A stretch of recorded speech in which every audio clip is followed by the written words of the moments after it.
Now, when explaining the Trinity, I find it really difficult to explain, but there's some really good people on the YouTube. This Christian here, he explains this so well. So there's a snip here, but the full video, his video, will be referenced in the corner. So I'm not taking credit for this. I'm just recording a bit of it.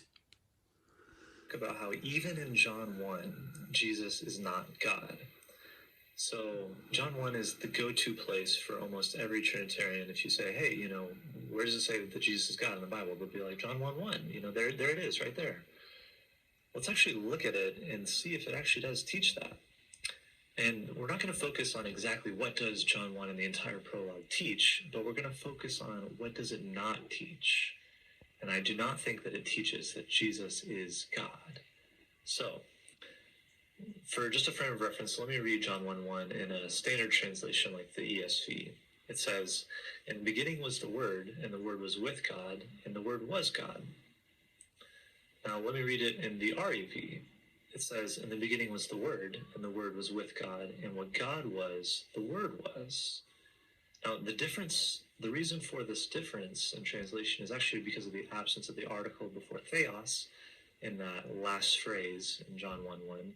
We're going to talk about that more in a second, but that's just to give you a frame of mind. This is the verse that, most people focus on. So, the first reason why this is not teaching that Jesus is God is because in John 1:1b, right there, it says that the Word was with God. So this means that it's something different from God.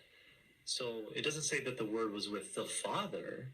It says that the Word was with God. So even if you think the word there means Jesus, which I think is questionable and up for debate, even if you think that, it's still saying Jesus or the Word was with God. So that means it's something different or someone different from God. So that's the frame of mind that we should be having going into the last phrase. The Word was God. That's actually not a proper translation, but we're going to get to that in a second. Most Trinitarians see the logic flowing like Johnny was with Tom and Johnny was Tom. This actually doesn't make any sense though, and luckily that's not what the Greek is actually saying. But that's how most Trinitarians understand it. They understand it to mean Jesus was with God and Jesus was God. That's just like saying Johnny was with Tom and Johnny was Tom. That doesn't really make any sense at all. He's someone different in the first phrase, and he's the exact same person in the second phrase. So, just right off the bat, the logic just simply doesn't really make sense in most standard translations. So even in John 1:1b here, the Word was with God.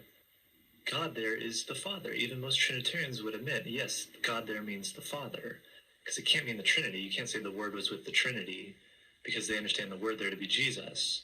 So you couldn't say Jesus was with the Trinity. That makes no sense. It's that the Word was with God, the Father. So right before our big verse in question, our big phrase in question, John 1:1c, right before it, Trinitarians admit that God there is the Father. So that's a big reason why we should understand that John 1:1 is not teaching that Jesus is. In verse 6, it says that John was sent by God. Was John sent by Jesus? No, John came to bear witness about Jesus. He wasn't sent by Jesus. So again, in verse 6, God is not Jesus. God is the Father.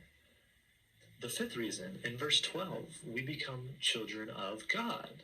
In the Bible, are we ever described as children of Jesus?